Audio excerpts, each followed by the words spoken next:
where the mind is without fear and the head is held high, where knowledge is free.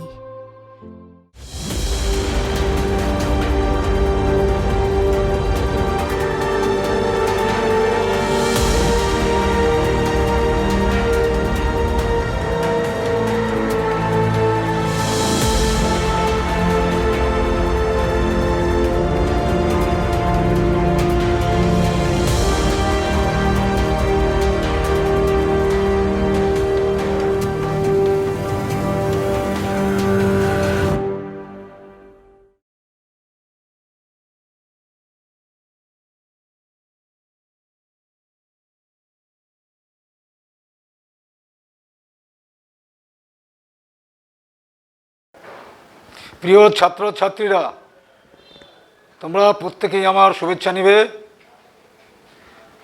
গত কয়েকটি ক্লাসে আমি তোমাদের জটিল যোগও পড়িয়েছি, আরও কিছু অংশ বাদ আছে, আজকে সেটা পড়াবো। জটিল যোগের সমবায়তা আজকে পড়াবো। সমবায়তা, আইসোমেরিজম আজকে তোমাদের আমি পড়াবো। আইসোমেরিজম, সমবায়তা।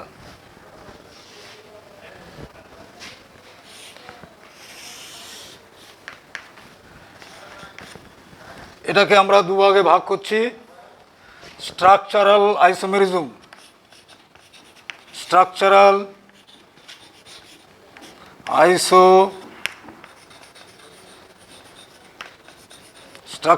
আইসোমেরিজম, আরেকটি হচ্ছে stereo isomerism.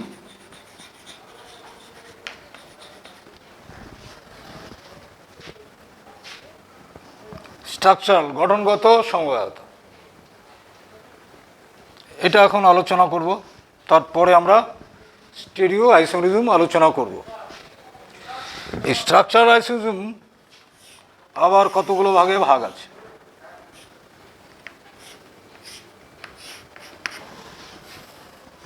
Linkage isomerism,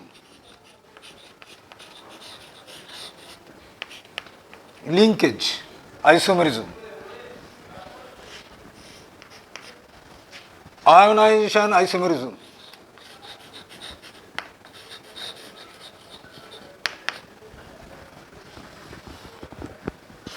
hydrate isomerism,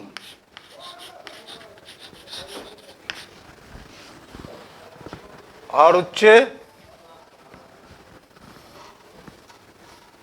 coordinate isomerism. আমরা একটা একটা করে আলোচনা করব। লিঙ্কেজ আইসোমেরিজম, তো আইসোমেরিজম বলতে কি বোঝায় তোমরা অনেকটা 9, 10 এবং 11-এও কিছুটা শিখেছো, যে যৌগের অণু সংখ্যা এক থাকে কিন্তু তাদের গঠনগত দিক থেকে একটু আলাদা হয়, সেই জন্য ওদেরকে সমবায়তা বলে। তো লিঙ্কেজ আইসোমেরিজম আমরা শিখব। লিঙ্কেজ,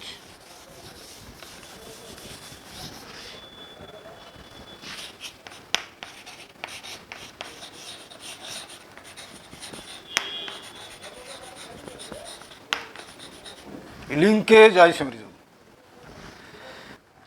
বন্ধন সমবায়তা, বন্ধন সমবায়তা।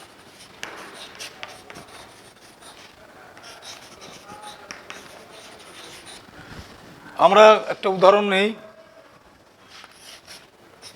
কোবাল্টের একটা জটিল যৌগ,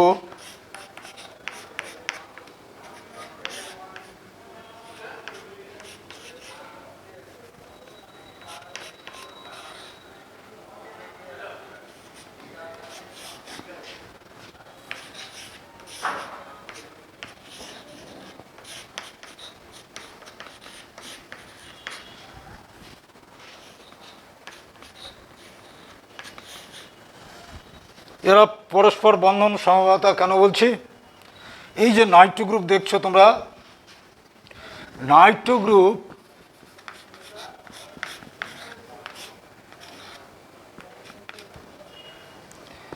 এদিক থেকে লিঙ্কেজ হতে পারে, এই দিক থেকে হতে পারে, অর্থাৎ অ্যাম্বিডেন্ট লিগ্যান্ড বলে, অ্যাম্বিডেন্ট লিগ্যান্ড। এই যৌগের ক্ষেত্রে এই নাইট্রো গ্রুপের এর নাইট্রোজেন কোবাল্টের সাথে যুক্ত আছে, অসহযোগী বন্ধন দ্বারা যুক্ত, আর অক্সিজেনের সাথে এই কোবাল্টে যুক্ত আছে। এটাকে বলা হয় এন নাইট্রিটো ও নাইট্রিটো। এই দুটো যৌগেরই কিন্তু কালার আলাদা। এটা যেমন হলুদ, এটা হচ্ছে লাল। এটা হচ্ছে হলুদ, এটা লাল। তাহলে কোঅর্ডিনেটের আলাদা হওয়ার জন্য, বন্ডিং আলাদা হওয়ার জন্য নাইট্রোজেন ধাতুর সাথে যুক্ত আর অক্সিজেন এই কোবাল্টের সাথে যুক্ত, সেই জন্য কিন্তু কালারও আলাদা হয়ে গেল। এই অ্যামিডেন্ট লিগ্যান্ডের ক্ষেত্রে এই লিঙ্কেজ, আইসোমেরিজম বা বন্ধন সমবায়তা দেখা যায়।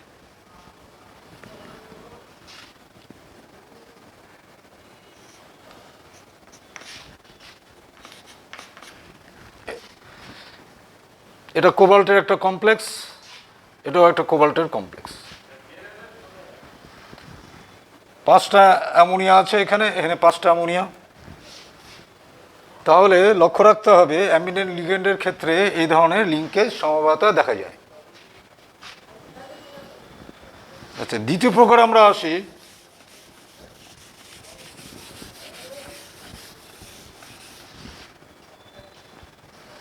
আয়োনাইজেশন আর আইসোমেরিজম।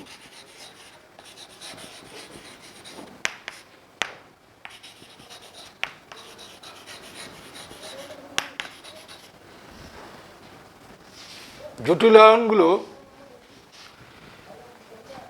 তার কোঅর্ডিনেশন স্পেয়ারে আলাদা লিগ্যান্ড থাকে। কিরকম?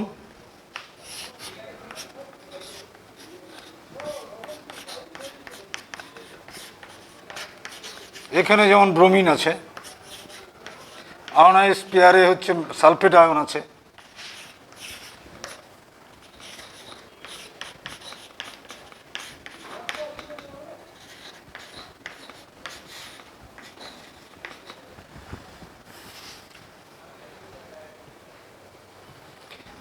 কোবাল্টের সাথে ব্রোমিন আছে, এটাতে কোবাল্টের সাথে সালফেট আছে, কিন্তু এদের অণু সংকেত কিন্তু একই আছে।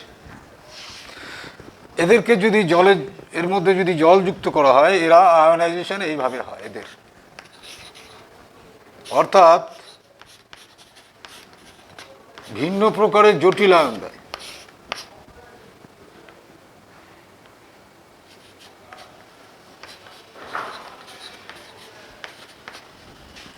এটাতে আয়োনাইজেশন হলে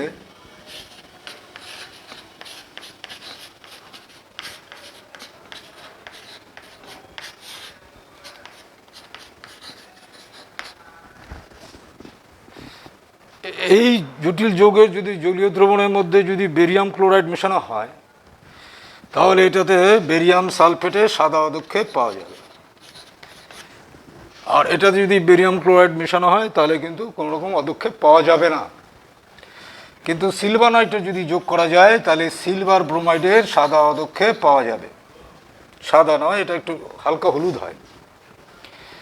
তো তাহলে তোমরা বুঝতে পারছো যে এই সালফেট আয়োনাইজেশন স্পেয়ার এবং কোঅর্ডিনেশন স্পেয়ারের মধ্যে এক্সচেঞ্জের জন্যই এই আয়নিত হওয়ার ফলে দুটো আলাদা জটিল আয়ন তৈরি করছে। এই জন্য এদেরকে বলে আয়োনাইজেশন আইসোমেরিজম। তোমরা কী করে চিনবে? এই কোঅর্ডিনেশন স্পেয়ারে যে লিগ্যান্ড আছে তার সাথে আয়োনাইজ স্পেয়ারে যে আয়ন আছে তার সাথে এক্সচেঞ্জ থাকবে, এইভাবে করে চিনতে হবে। এটা হলো আয়োনাইজেশন আইসোমেরিজম।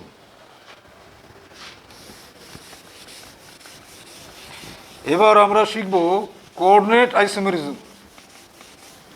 কোঅর্ডিনেট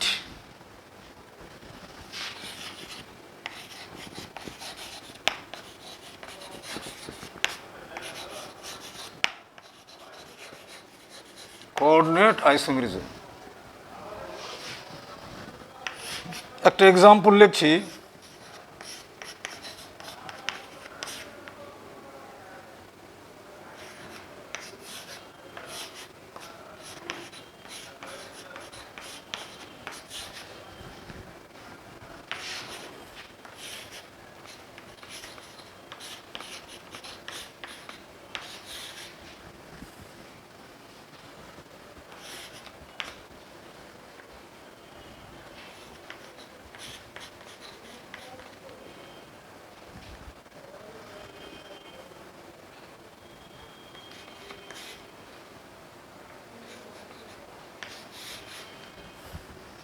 দেখো এখানে কোবাল্টের সাথে অ্যামোনিয়া যুক্ত, ক্রোমিয়ামের সাথে সিএন যুক্ত।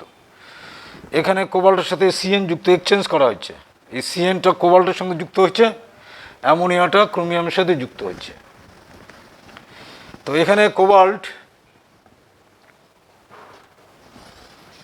ক্যাটায়ন পার্ট আছে আর ক্রোমিয়ামটা অ্যানায়ন পার্টে আছে।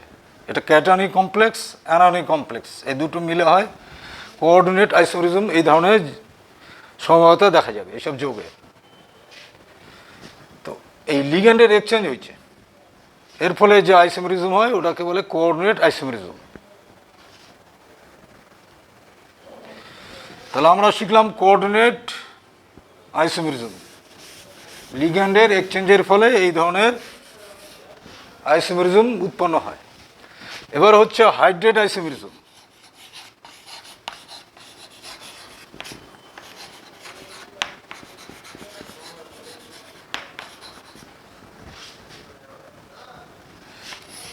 এই একটা জটিল যৌগ,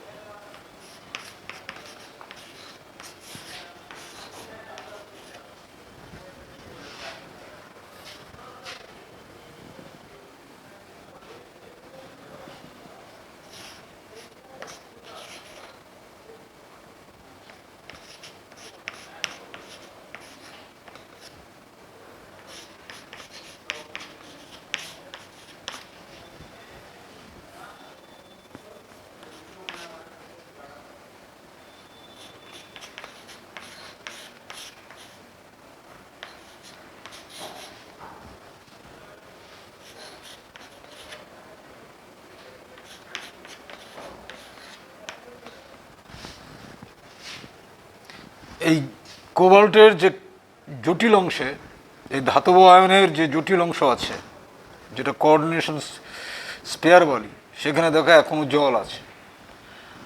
আর আরেকটি যৌগে এখানে দুই অণু জল আছে, অর্থাৎ জলের এক্সচেঞ্জ হচ্ছে, জল অণুর এক্সচেঞ্জ হচ্ছে। এর ফলে যে ধরনের আইসোমেরিজম দেখা যায় এগুলোকে বলে হাইড্রেট আইসোমেরিজম। শুধু এরকমও থাকতে পারে।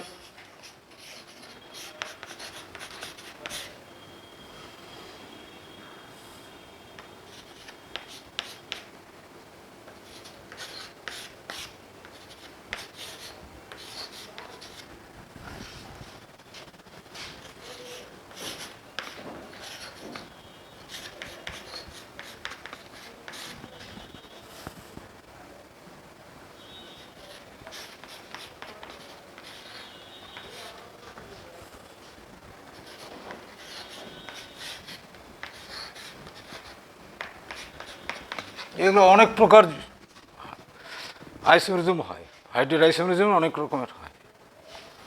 তাহলে দেখো এই সংকেতটা একই আছে, এরকম দিয়ে আমরা 1, 2, 3, 4টা আইসোমেরিজম পেতে পারি।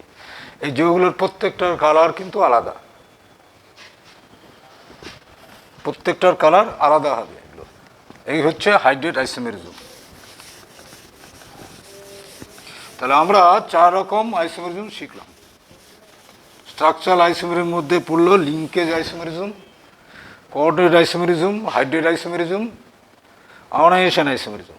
এবার আমরা শিখব স্টেরিও আইসোমেরিজম। Stereo isomerism. তো স্ট্রাকচারাল আইসোমেরিজমে কি ছিল, যে লিগ্যান্ডের কোঅর্ডিনেশন স্পেয়ারে ভিন্ন প্রকার সজ্জার জন্য এটা হচ্ছিল। এবার স্টেরিও আইসোমেরিজমে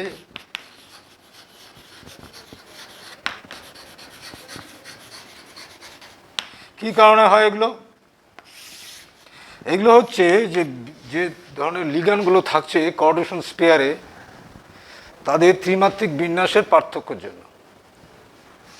এর গঠনগত দিক থেকে একই, অনুসংকেত একই, কিন্তু লিগ্যান্ডগুলোর ত্রিমাত্রিক বিন্যাস আলাদা হওয়ার জন্য এই স্টেরিও আইসোমেরিজম দেখা যায় জটিল যৌগে। তো স্টেরিও আইসোমেরিজমের মধ্যে আমরা দুটো ভাগ করছি, geometrical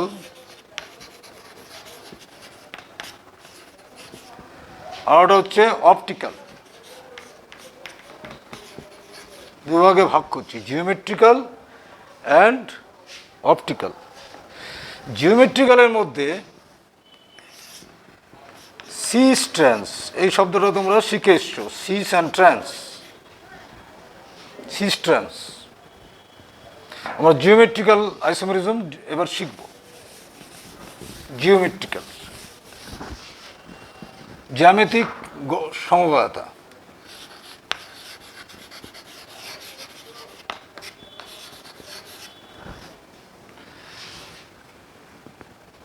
coordination number 4।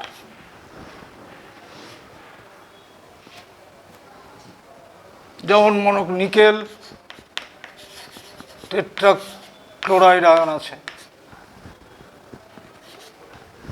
Coordination number 4, 4টা নিকেল আছে। তোমাদের সিলেবাসে 4 আর 6টাই পড়তে হবে।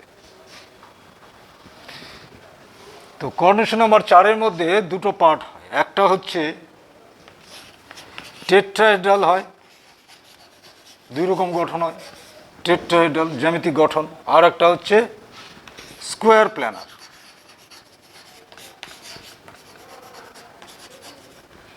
টেট্রাহেড্রাল স্কোয়ার প্ল্যানার, যেমন মনে করো এই জটিল আয়নটা লিখেছি, এটা টেট্রাহেড্রাল। এই টেট্রাহেড্রালে কোনো রকম জিওমেট্রিক্যাল আইসোমার হয় না। টেট্রাহেড্রাল কোঅর্ডিনেশন নাম্বার 4, এ ধরনের গঠনে জিওমেট্রিক্যাল আইসোমেরিজম হয় না। স্কোয়ার প্ল্যানার, ধরো মেটাল একটা আছে, এই লিগ্যান্ড আমরা লিখলাম A4, এটা সাধারণ সংকেত দেখলাম। 4টা, এর এ হচ্ছে মনোডেন্টের লিগ্যান্ড, 4টা আছে। এই 4টা যদি একই হয় তাহলে কিন্তু কোনো রকম জিওমেট্রিক্যাল আইসোমেরিজম দেখা যাবে না।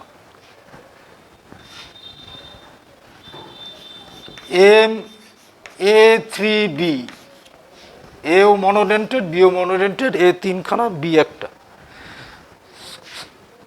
এই ক্ষেত্রেও জিওমেট্রিক্যাল আইসোমেরিজম দেখা যাবে না। MA2B, এটার ক্ষেত্রে দেখা যাবে, MA2B। উদাহরণ PtCl2 অ্যামোনিয়া, মনে করি একটা উদাহরণ। এটা যদি স্কোয়ার প্ল্যানার হয় তাহলে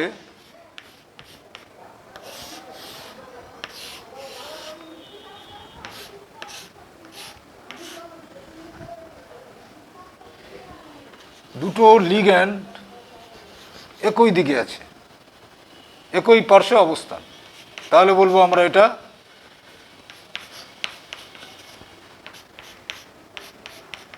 সিস যুগ, পাশাপাশি অবস্থা। আর বিপরীত যদি দিকে অবস্থান যদি করে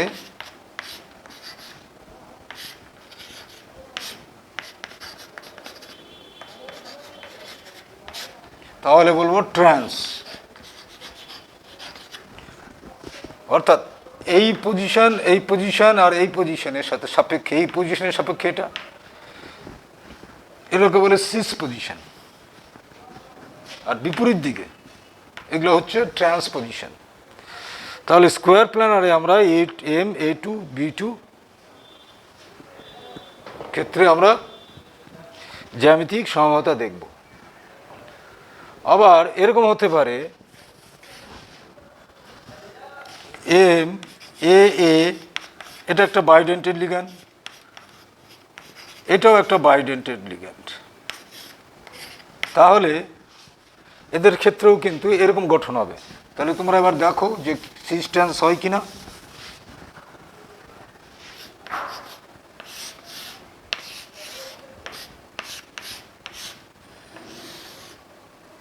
এদিকে এ আছে, এটা বি,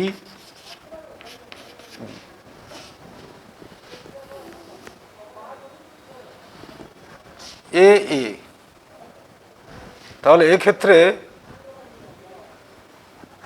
এই বি এর সাথে যুক্ত হবে না, আবার এ এখানে যুক্ত হয় না, তাহলে দুটো একই পার্শ্বে আছে, অতএব এগুলো জিওমেট্রিক্যাল আইসোমেরিজম দেখা যাবে না।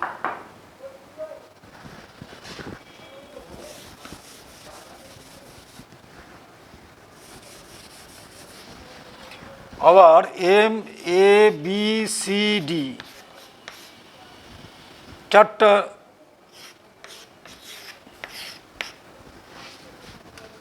এ বি সি ডি চারটা মনোডেন্টেড লিগ্যান্ড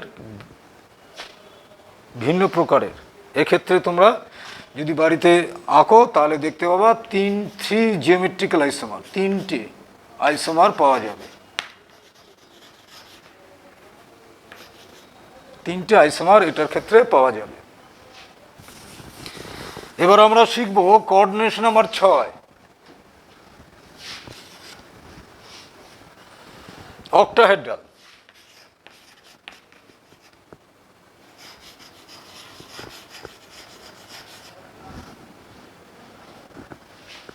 আগে আমরা নাম্বারিংটা শিখে নিই। এটা মেটাল আয়ন বা মেটাল হতে পারে, পরমাণু বা আয়ন হতে পারে। এটা একটা অক্টাহেড্রাল স্ট্রাকচার। নাম্বারিংটা দেখো 1 2 3 4 5 6, 1 6 এবং 2 4 বা 3 5, 2 4 3 5, 1 6 2 4 আর 3 5, এরা হচ্ছে ট্রান্স পজিশনে থাকলে ট্রান্স হবে। বাকি পজিশনগুলো সব সিস। এই যে 1 2 সিস হবে, 2 3 সিস, 3 6 সিস, 4 6 3 4 4 5, এগুলো সব বাকি পজিশনগুলো সিস আইসোমার। আর এই 1 6 2 4 3 5 এগুলো হচ্ছে ট্রান্সপোজিশন। আমরা একটা জেনারেল ফর্মুলা লিখি, MA6 মনোডেন্টেড লিগ্যান্ড। এগুলো কিন্তু কোনো জিওমেট্রিক্যাল আইসোমার হবে না, একমাত্র A5B তাহলেও হবে না। দুটো লিগ্যান্ড একই হতে হবে। তাহলে আমরা MA4B2 চারটা মনোডেন্টেড একই প্রকারের, দুটো মনোডেন্টেড একই প্রকারের, এ আর বি আলাদা। একটা এক্সাম্পল নিচ্ছি।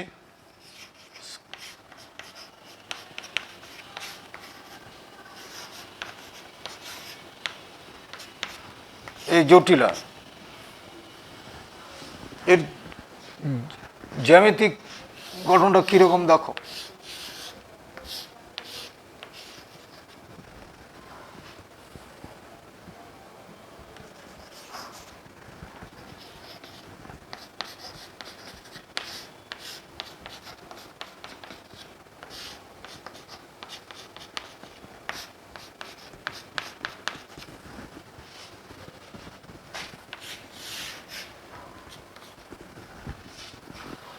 তাহলে 1 6 পজিশন, এটা 1 6, এটা 1 2 3 4 5 6, তাহলে 1 6 পজিশন হচ্ছে ট্রান্স পজিশন। তাহলে আমরা এই যৌগটাকে বলবো, এই আইসোমারটা হবে ট্রান্স আইসোমার, ট্রান্স আইসোমার।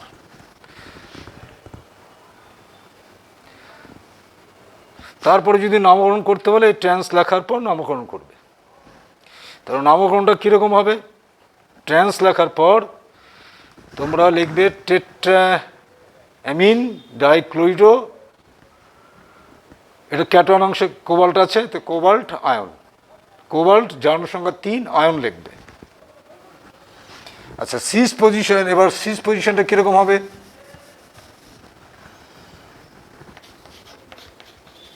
এখানে আমি ক্লোরিন দিয়ে দিচ্ছি, দেখো 1 2, তাহলে এই যৌগটা হবে সিস যৌগ। তাহলে MA4B2 দিয়ে আমরা দুটো আইসোমার পেলাম, একটা সিস একটা ট্রান্স। এবার MA3B3 করব। দুটো ডিফারেন্ট লিগ্যান্ড আছে, এ আছে তিনটি, বি তিনটি আছে, প্রত্যেকেই মনোডেন্টেড।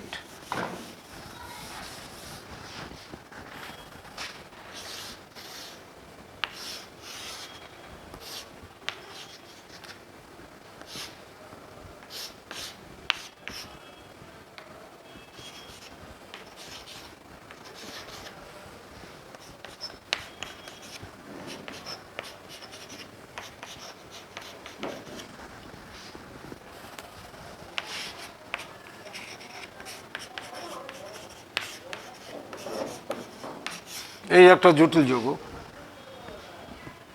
1 1 2 3, তাহলে এরা প্রত্যেকে সিস আছে। আর একটি আঁকছি,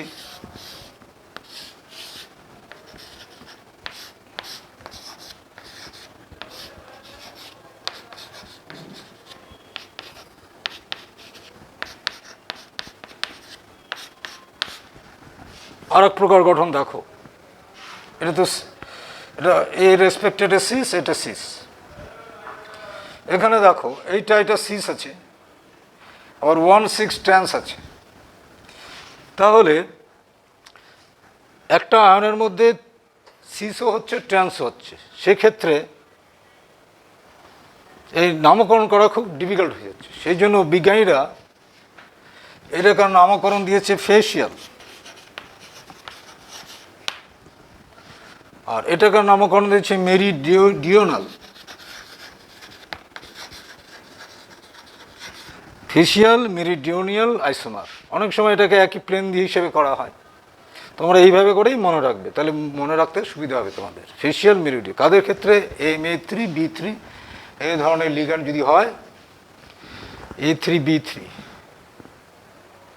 তাহলে ফেসিয়াল মেরিডিওনিয়াল। সেক্ষেত্রে সবসময় মেরিডিওনিয়ালের সিস এবং ট্রান্স পজিশন পড়বেই।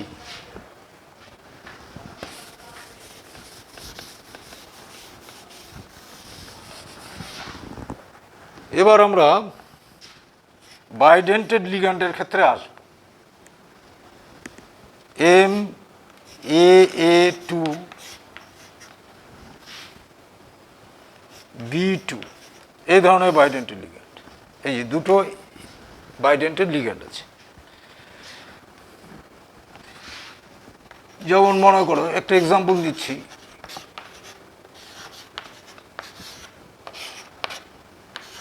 এই একটা জটিল যৌগ ইথিলিন ডাইমিন, বাইডেন্টেড লিগ্যান্ড।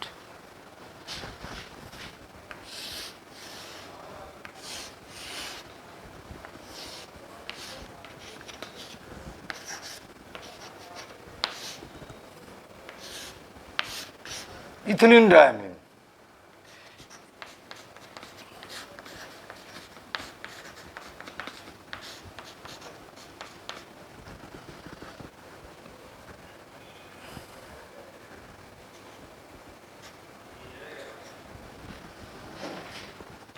এক্ষেত্রেও তাই।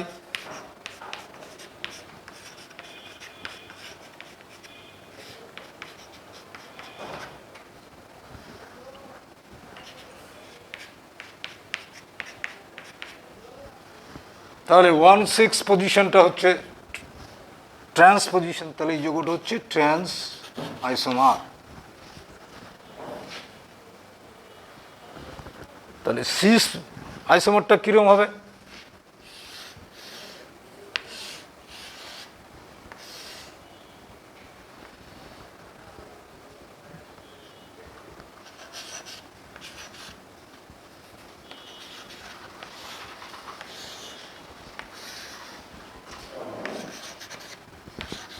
এটাকে এই সংক্ষেপে এইভাবে লেখা, তাহলে 1 2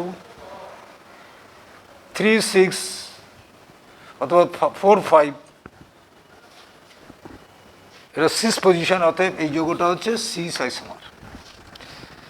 তাহলে তোমরা এইভাবে করে শিখবে, যদি দুটো বাইডেন্টেড এরকম হয় সিস পজিশনে এরকম, বা এইটা এই সাইডেও দিতে পারো,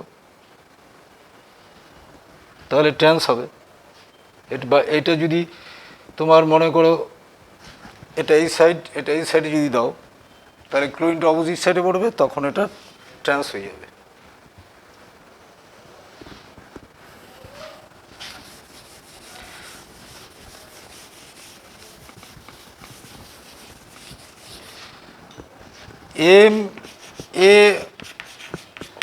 Ma3 তিনটে বাইডেন্টেড আছে, কোঅর্ডিনেশন নাম্বার 6।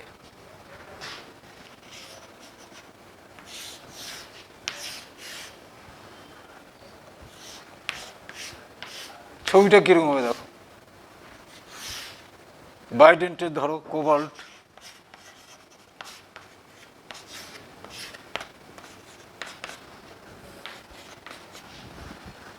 এই পজিশন একটা হবে এই পজিশনে একটা হবে তুমি যেভাবে ঘোরো না কেন এই একই পজিশনে আসবে।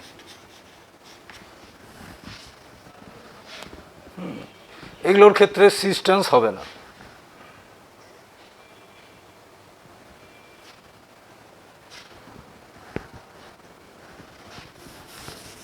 তাহলে আমরা জিওমেট্রিক্যাল আইসোমের শিখলাম, কোঅর্ডিনেশন নাম্বার 6। এবার আমরা শিখব অপটিক্যাল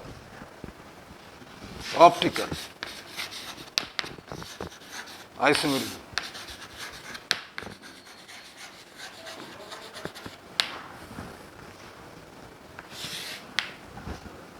আলোকীয় সমবায়ত আমরা শিখব।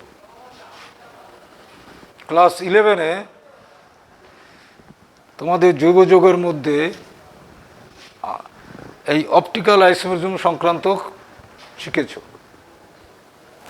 সেখানে কাইরালিটি থাকতো যৌগের মধ্যে, অর্থাৎ একটা কার্বনে 4টা ডিফারেন্ট গ্রুপ থাকলে পরে সেটা যদি sp3 হাইব্রিডাইজড হতো, তাহলে আলোকীয় ধর্ম দেখাতো। যেরমভাবে প্লেন প্লাস লাইট কোনো অণুর মধ্যে পাঠালে দক্ষিণাবর্তী বা বামাবর্তী দিকে ঘূর্ণন হয়, অনুরূপভাবে এই যৌগগুলির ক্ষেত্রে একই রকম। তো আমরা কোঅর্ডিনেশন নাম্বার 4 এবং কোঅর্ডিনেশন নাম্বার 6 শিখব। কোঅর্ডিনেশন নাম্বার 4-এর মধ্যে একটা পড়বে তোমার টেট্রাহেড্রাল, আগের মতোই, আর একটা হচ্ছে স্কোয়ার প্ল্যানার। ওখানে যেমন আমরা বলছিলাম টেট্রাহেড্রালে কোনো জ্যামিতিক গঠন হবে না, জ্যামিতিক আইসোমার নেই, কিন্তু স্কোয়ার প্ল্যানার এখানে তেমন টেট্রাহেড্রালে পাওয়া যাবে এবং স্কোয়ার প্ল্যানারে পাওয়া যাবে না। টেট্রাহেড্রালে 4টা ডিফারেন্ট লিগ্যান্ড হলে তবে অপটিক্যাল প্রপার্টি দেখা যাবে, অর্থাৎ এদের অপটিক্যাল আইসোমার দেখা যাবে। অর্থাৎ এখানে আমরা বলবো যে এই যৌগটি যদি আলোকীয় ধর্ম দেখায়, এর দুটো সমবায় পাওয়া যাবে। একে অপরের সাপেক্ষে বলা হবে ইনানসিওমার, একে অপরের ইনানসিওমার বলা হবে। তো কোঅর্ডিনেশন নাম্বার 4-এ 4টা ডিফারেন্ট লিগ্যান্ড যুক্ত এরকম জটিল যৌগ পাওয়া খুব কম আছে, সেজন্য আমরা এটা নিয়ে আলোচনা করব না। যদি এরকম হয় 3টে ডিফারেন্ট,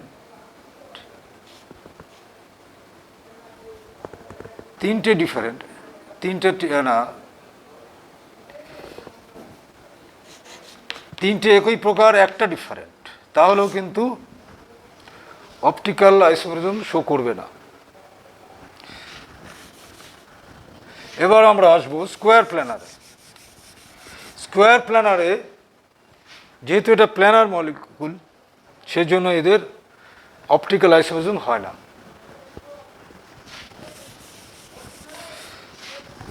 কোঅর্ডিনেশন নাম্বার 6,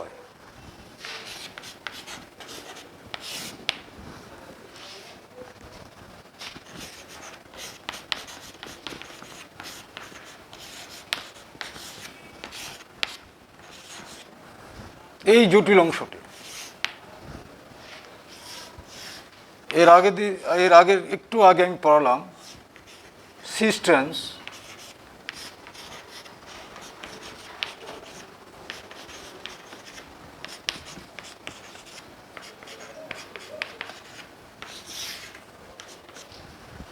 তাহলে এটা ট্রান্স যৌগ ছিল।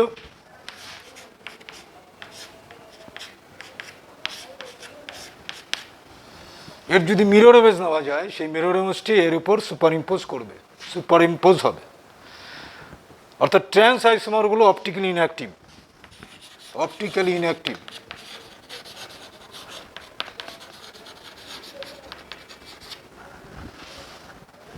সিস আইসোমার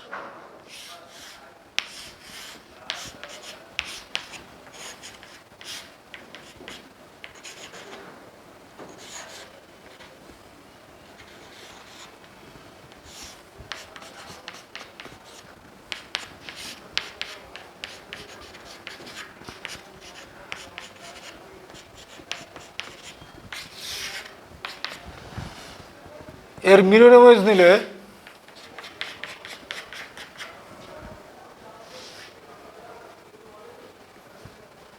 তাহলে এর যে ইনঅ্যান্সিওমারটি সেটা কিন্তু এর উপর সুপারইম্পোজ করবে না, অর্থাৎ সিস আইসোমার অপটিক্যালি অ্যাক্টিভ সবসময় হবে। বেশিরভাগ ট্রান্স যৌগগুলি অপটিক্যালি ইনঅ্যাক্টিভ হয় এবং সিস আইসোমারগুলি অপটিক্যালি অ্যাক্টিভ হয়। তাহলে আমাদের সংকেত হচ্ছে এরকম হলো AMO4B2 জেন ফর্মুলাটা।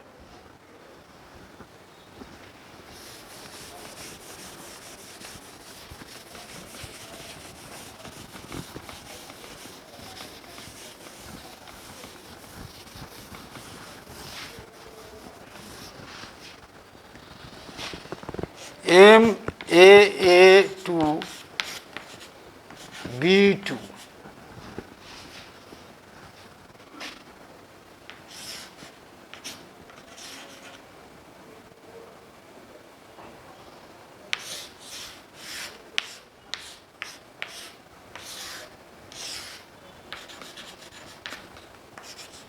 AA bidentate,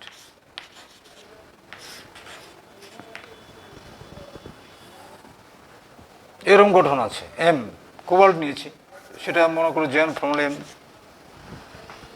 তাহলে এটা ট্রান্স যৌগ, অপটিক্যালি ইনঅ্যাক্টিভ।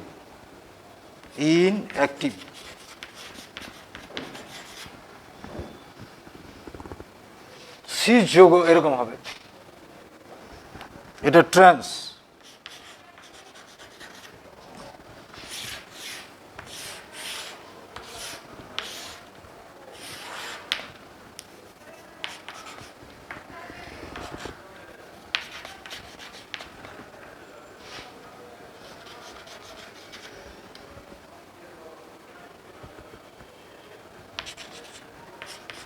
এটা সিস যৌগ।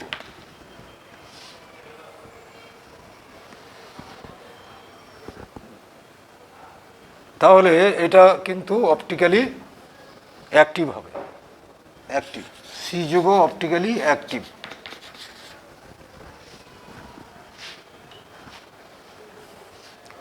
এবার দুটো ডিফারেন্ট যদি হয় তাহলেও কিন্তু অপটিক্যালি ট্রান্স যৌগগুলো তুমি দেখো, ট্রান্স একটা BC লিখছি, সি এটার যদি মিরর ইমেজ নেই, সেই মিরর ইমেজটি কিন্তু এর উপর সুপারইম্পোজ করে যাবে এই বরাবর। সেই জন্য এটা ট্রান্স ধরি, এটা ডিফারেন্ট গ্রুপ আছে, তাহলে এটা ইনঅ্যাক্টিভ, তাহলে এর সিস যোগ্যটা অ্যাক্টিভ হবে MA2BC সিস্টেম। আর এবার আমরা বাইডেন্টেড লিগ্যান্ড 3টা নিব, বাইডেন্টেড লিগ্যান্ড 3টা নিব, MAA এরকম সিস্টেম। যেমন ক্রোমিয়াম অক্সালেট,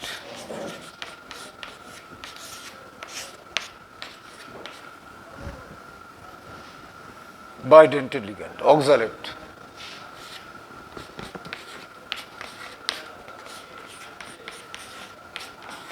এদিক কোঅর্ডিনেশন সাইট, এর coordination site, bidentate ligand oxalate ion.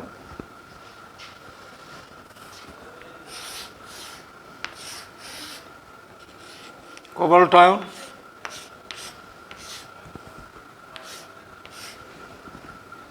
তাহলে কোঅর্ডিনেশন নাম্বার 6 এন অক্সালেট, এই পজিশন অক্সালেট,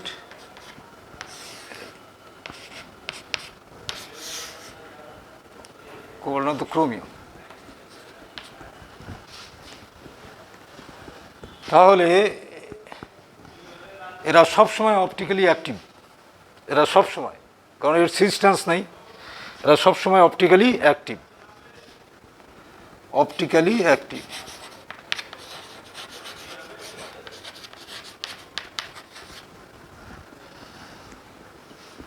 তাহলে 3টে বাইডেন্টেড লিগ্যান্ড যদি থাকে তাহলে ওই যৌগগুলি সবসময় অপটিক্যালি অ্যাক্টিভ হবে। হেক্সাডেন্টেড লিগ্যান্ডের ক্ষেত্রে কি হবে? হেক্সাডেন্টেড মনে করো কোবাল্ট EDTA, হেক্সাডেন্টেড। এটা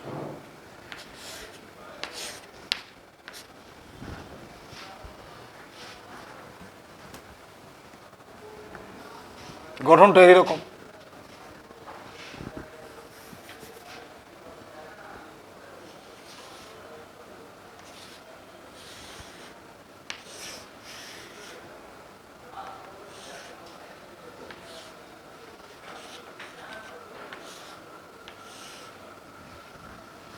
EDTA এর গঠন,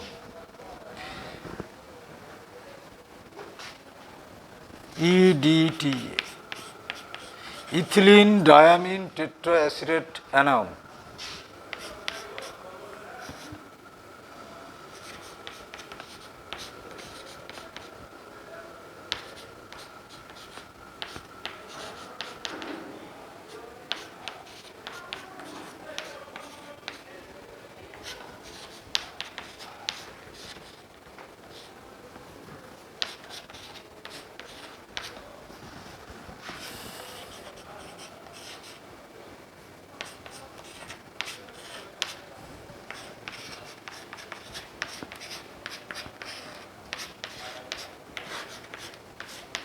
one two three four five six hexadentate. এই একটি লিগ্যান্ড কোবাল্টকে কিভাবে যুক্ত হয়ে অক্টাডাল কমপ্লেক্স তৈরি করছে দেখো।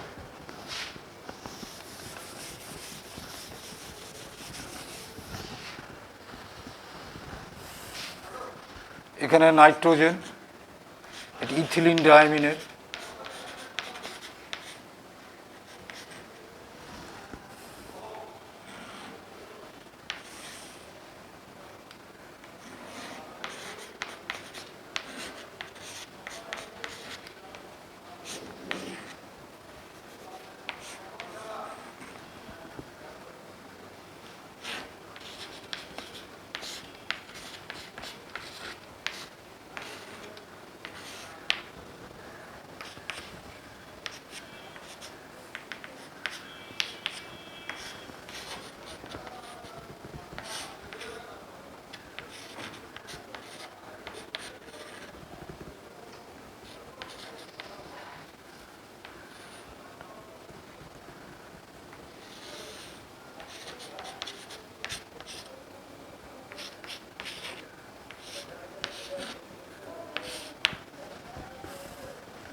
তাহলে এই যৌগটা সবসময় অপটিক্যালি অ্যাক্টিভ,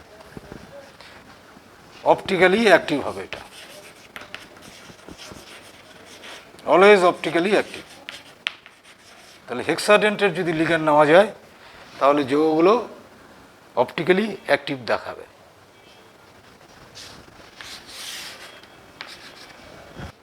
এবার তোমাদের বন্ধন সংক্রান্ত কিছু জানতে হবে। বন্ধন, জটিল যৌগের এই বন্ধন গঠন সংক্রান্ত অনেক তত্ত্ব পরিবেশিত আছে। তার মধ্যে উল্লেখযোগ্য যেটা পড়েছো সেটা হচ্ছে ভার্নার্সের থিওরি।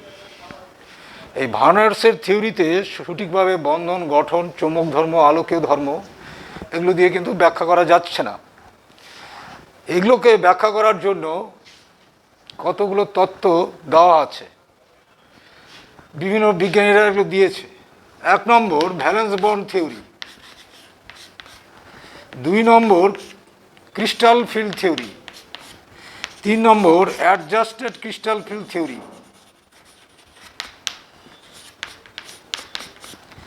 4 নম্বর লিগ্যান্ড ফিল্ড থিওরি, 5 নম্বর মলিকুলার অরবিটাল থিওরি।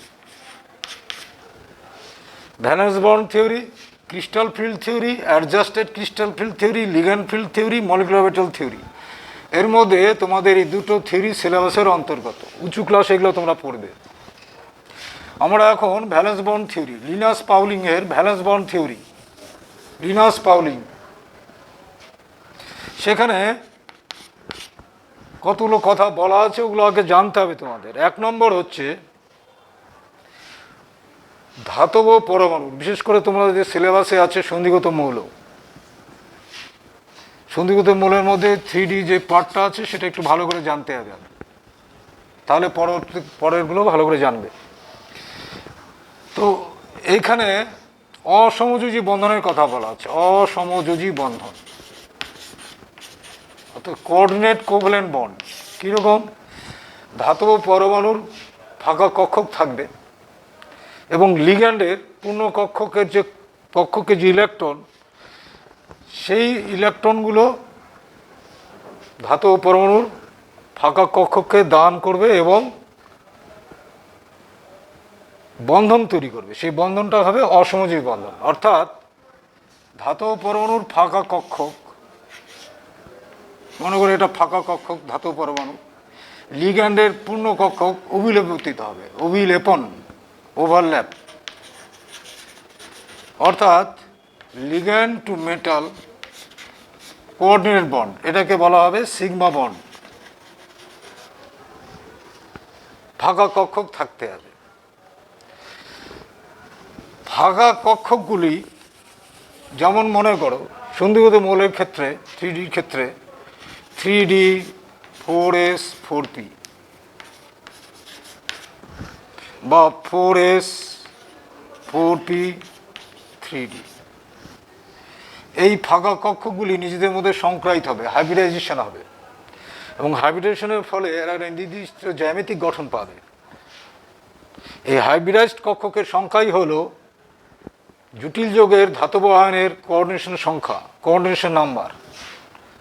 ধরো 2টো D, 1টা S, 3টা P ব্যবহার হলো, তাহলে এটাকে বলবো আমরা D2sp3 অথবা sp3d2। এখানে মোট হাইব্রিডাইজড অরবিটালের সংখ্যা হচ্ছে 6টা বেরোবে, কারণ 6টা কক্ষক পার্টিসিপেট করেছে হাইব্রিডাইজেশনে। তাহলে কোঅর্ডিনেশন নাম্বার 6। যদি হাইব্রিডাইজেশনে এটা 3D ব্যবহার হয়, কারণ মুখ্য কোয়ান্টাম সংখ্যা সর্বোচ্চ হচ্ছে 4, তার আগের কক্ষক আছে। যেমন এটা যে মুখ্য কোয়ান্টাম সংখ্যা যদি সেট লিখি সাবশেলগুলোর, তাহলে এরকম আসবে 3s 3p 3d।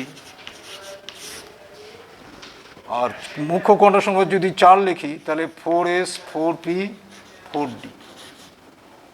তাহলে এটা দেখো quantum number n = 4-এর n equal to 3, এই 3-এর 3D, আর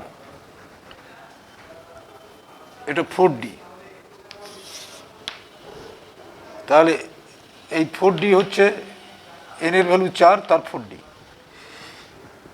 যদি এই 3D 4s 4p 3D ব্যবহার হয়, অর্থাৎ n-1, তাহলে ইনার অরবিটাল কমপ্লেক্স বলবো, ইনার অরবিটাল কমপ্লেক্স।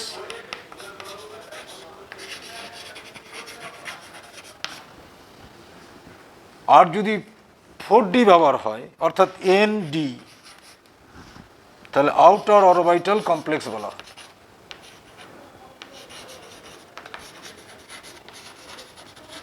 ওই জটিল যৌগটাকে আমরা বলবো outer orbital complex, inner orbital complex. কোন কোন হাইব্রিডাইজেশন এগুলো হয়?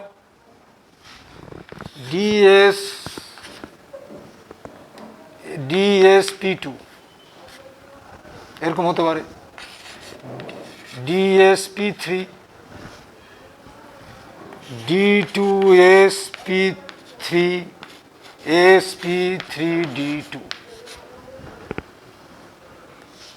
এরকম হাইব্রিডাইজেশন এগুলো।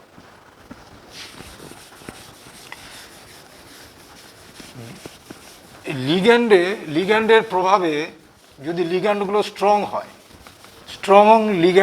Strong field ligand,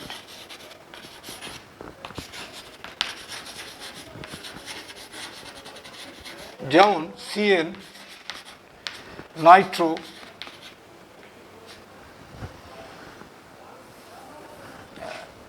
ammonia, week field ligand,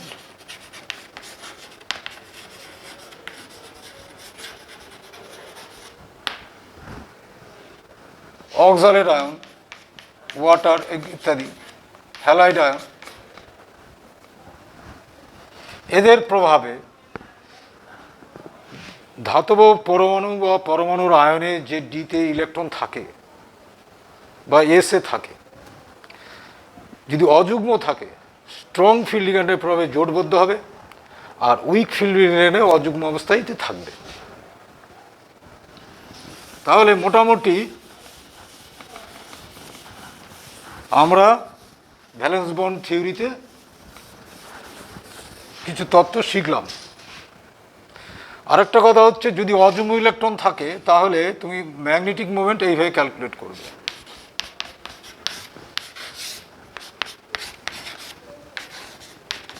n এর ভ্যালু অযুগ্ম ইলেকট্রন সংখ্যা, unpaired electron, number of unpaired electron. n এর ভ্যালু 2 মনে করো, তাহলে 2 ব্র্যাকেট 2 + 2 রুট ওভার করে দেবে, তত বোর ম্যাগনেটন। আমি আগের 11-এ তোমরা এগুলো অনেকটা জানো। এবার এক্সাম্পল নিচ্ছি ভ্যালেন্স ব্যান্ড প্রয়োগ, VBT প্রয়োগ।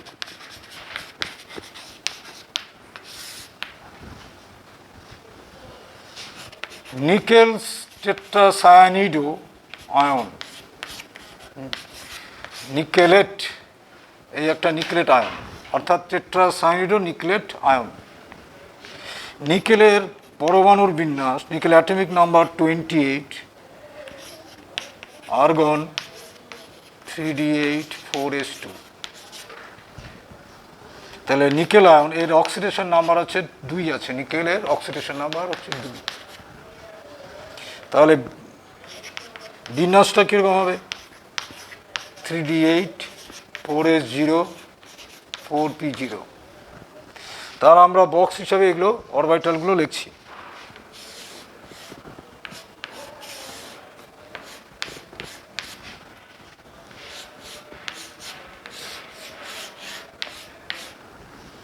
এটা 3d 4s 4p।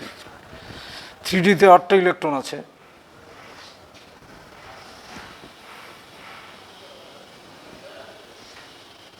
তাহলে 1 2 3 4 5 6 7 8।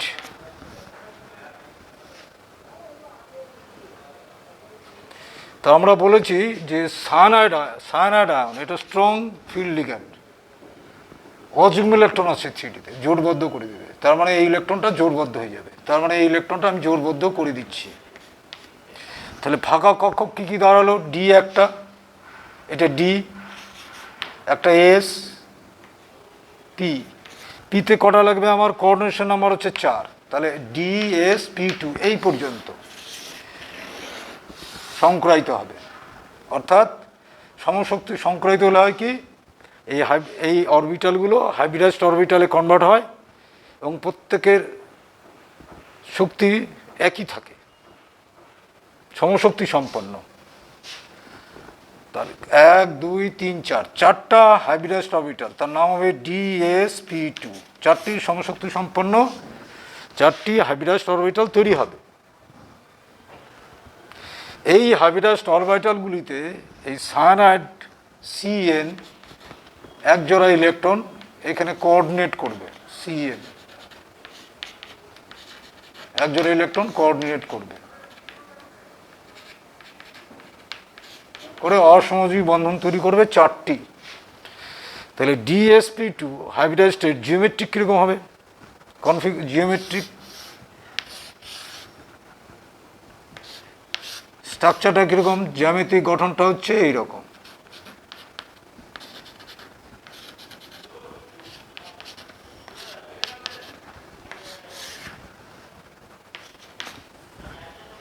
Square planar.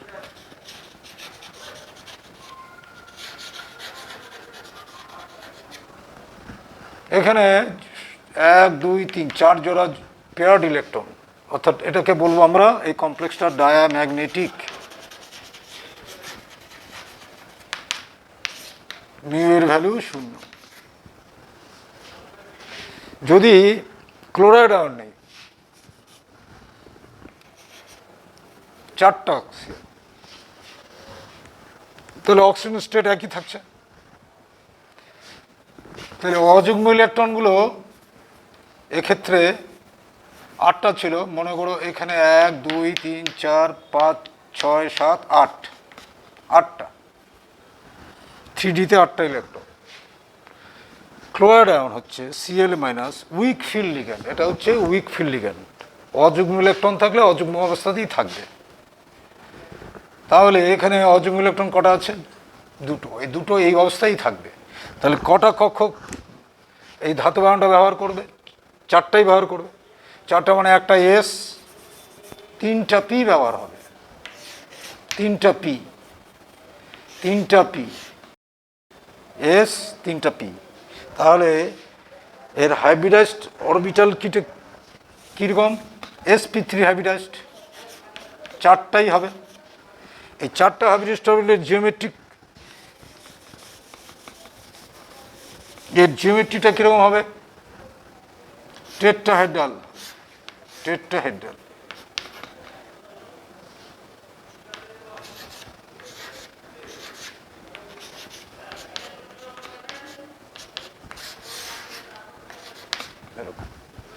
এখানে অযুগ্ম ইলেকট্রনের সংখ্যা কত? 2।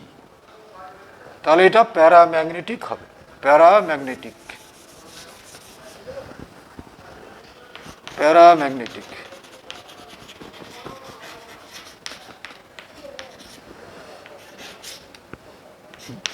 ম্যাগনেটিক মোমেন্ট কত? 1 2 দুটো, বোর ম্যাগনেট। Coordination number 4। এবার আমরা শিখব কোঅর্ডিনেশন নাম্বার 6।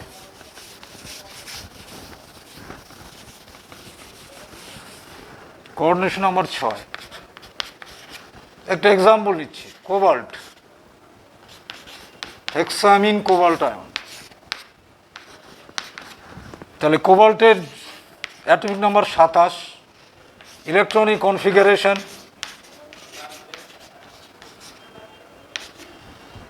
এটা 18 আর 9 27। তাহলে কোবাল্টিক, এখানে যা অক্সিজেন স্টেট 3 আছে, কোবাল্টিক ইলেকট্রনিক আয়নটির ইলেকট্রনিক কনফিগারেশন এই আসবে।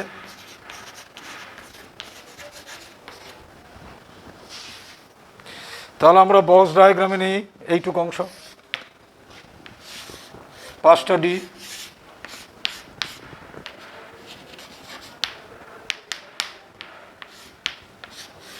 4s 4p।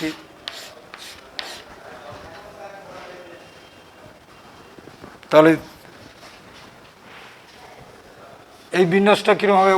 1 2 3 4 5 6। Ammonia strong field ligand, তাহলে আনপেয়ারগুলো জোরবদ্ধ করবে। এটা জোর হলো, এই ইলেকট্রনগুলো জোর হলো। এখানে দুটো ডি,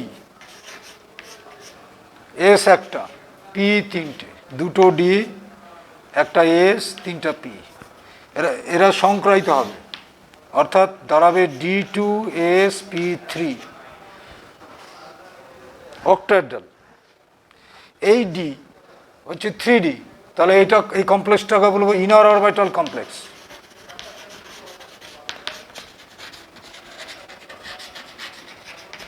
ইনার অরবিটাল কমপ্লেক্স বলবো। তো জ্যামিতিক গঠনটা কিরকম হবে?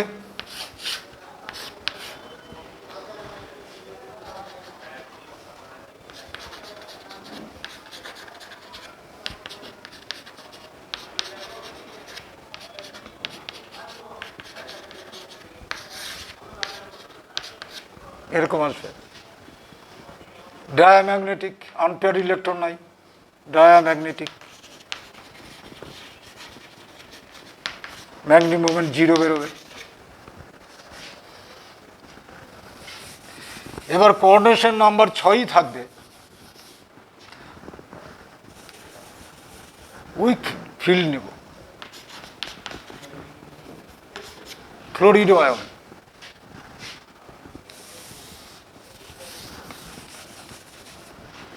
তাহলে কোবাল্ট 3 একটু আমরা আগে লিখলাম 4s0 4p0।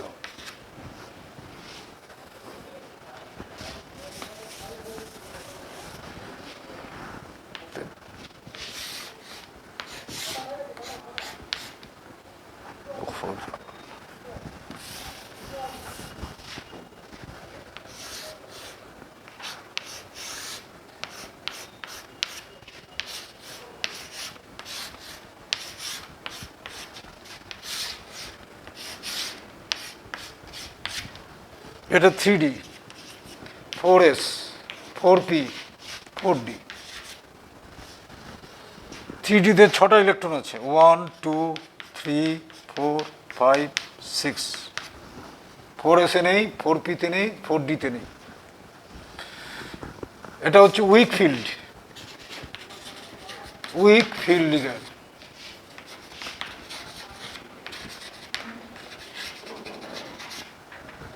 তাহলে আনপেয়ার থাকবে। আমার নাম্বার অফ হাইব্রিডোটাল কতগুলো লাগবে, যেগুলোতে খালি কক্ষক থাকবে? 1 2 3 4 5 6 এই পর্যন্ত। কারণ এখানে তো প্রত্যেকটা করে একটা ইলেকট্রন, কক্ষকগুলো কিন্তু খালি থাকবে। তাহলে আমার কি দাঁড়াচ্ছে? sp3d2, sp3d2। এই d2টা আউটার অরবিটালের 4d, সেই জন্য এটাকে বলবো outer orbital complex. Outer orbital complex. এখানে 4টা ফ্লোরিন, 6টা। এখানে ফ্লোরাইড আয়ন, এখানে ফ্লোরাইড আয়ন কোঅর্ডিনেট করবে।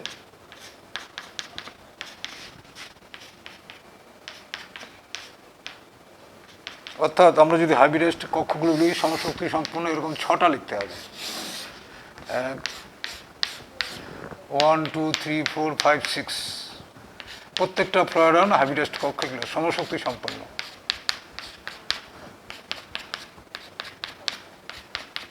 এরকম আগের মতো জ্যামিতিক গঠনটা একই রকম, অক্টাহেড্রাল। এখানে আনপেয়ার ইলেকট্রনের সংখ্যা তোমার কতগুলো হবে? এখানে 2টো ছিল। প্যারাম্যাগনেটিক আসবে, এই যে প্যারাম্যাগনেটিক ছটা ছিল 1 2 3 4 5 6, 3d6 ছিল। তাহলে এবারে তোমার আসবে 1 2 3 4, 4টা আনপেয়ার ইলেকট্রন। প্যারাম্যাগনেটিক জ্যামিতিক গঠনটা দেখো,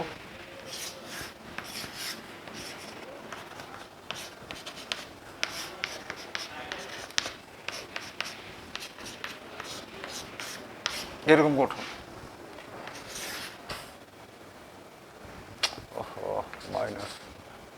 -3